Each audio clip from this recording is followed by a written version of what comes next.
அந்த வேன்ல போயிட்டு வந்திருக்காங்கல்ல டாக்ஸு, அவங்க வந்து ஒரு 4 டேஸா சரியாவே சாப்பிடல. ஏன் சாப்பிடல? ஒரு வேளை ஆப்ரேஷன் ஒழுங்கா பண்ணலையா?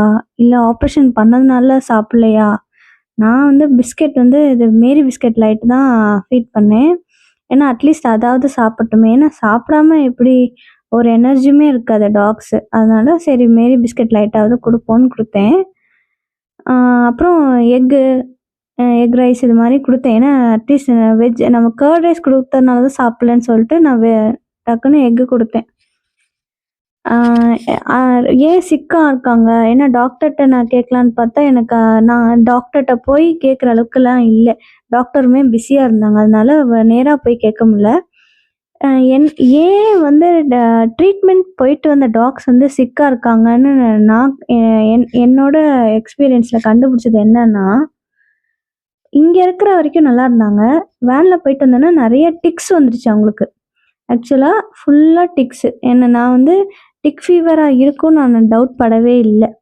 ஆக்சுவலா இந்த டாக்கும், இந்த இன்னொரு ப்ரவுன் கலர் டாக்கும் டிக் ஃபீவர். அதனால 2 பேருமே சாப்பிடல. டிக் ஃபீ இங்க இருக்கிற வரைக்குமே நான் வந்து ரெகுலரா டேப்லெட் குடுத்துருவேன். வந்ததுக்கப்புறமும் டேப்லெட் போட்டேன் நான் டிக் டேப்லெட். ஆனா அது வந்து அது அ அ அத விட அதையும் தாண்டி அவங்களுக்கு அஃபெக்ட் ஆயிருக்கு. அதனால நான் வந்து டிக் மெடிசின்ஸ் இந்த எக்ல வச்சு 2 பேத்துக்கும் குடுத்துருக்கேன். இப்ப பரவால்ல. ரொம்பவே நல்லா இருக்காங்க. நான் ஒரு வீடியோல சொல்லியிருப்பேன். மேபி ஆப்ரேஷன் பண்ணனால சாப்பிடலையா அப்படின்னு சொல்லியிருப்பேன். ஆனா ஆப்ரேஷன் பண்ணனால இல்ல. அதெல்லாமே ஃபியூச்சர்ல தான் நம்மளுக்கு தெரியும்.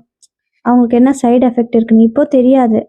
அதனால நான் வந்து எதுவும் ராங் இன்ஃபர்மேஷனா குடுத்துறக்கூடாதுல்ல. அதனால டாக்ஸ் வந்து அது வேன்ல போயிட்டு வந்து தான் ஆகணும். நான் வந்து டிக் ஃபீவர் தான் இவங்களுக்கு. ஸோ டிக் டேப்லெட் குடுக்கணும். அப்புறம் ஒரு ஹரி அண்ணா அப்படின்றவங்க வந்து இந்த சாப்பி பெடிகிரி வந்து டொனேட் பண்ணியிருக்காங்க. ஏன்னா ரெகுலரா எங்களால ஃபீட் பண்ண முடியாது. சீரியஸா நாங்க ஒரு இண்டிவிஜுவல். அ நாங்க எங்க ஏர்னிங்க்கு தான் ஏர்ன் பண்றோம். இத்தனை டாக்ஸு இவங்க எல்லாமே இவங்கலாம் ஷெல்டர் டாக்ஸ் தான். இவங்கள தாண்டி வெளியவும் நெறைய பேர் இருக்காங்க. அவங்கலாம் நைட் டைம்ல தான் நான் ஃபீட் பண்ணுவேன். இது வந்து பப்பி பெடிகிரி. இந்த பப்பி பெடிகிரி தான் அடல்ட்டுக்குமே குடுக்குறேன். ஏன்னா அவங்க இப்ப சிக்கான டாக்ஸ்க்கு வந்து எனர்ஜி தேவ. எனர்ஜி தேவைன்னா நான் குடுக்குற எக்கு, நான் குடுக்குற மேரி பிஸ்கட் லைட்லலாம் கிடையாது. ஆப்ரேஷன் பண்ண டாக்ஸு கண்டிப்பா இந்த மாரி ஃபுட்டு வந்து பெடிகிரி தான் குடுக்கணும்.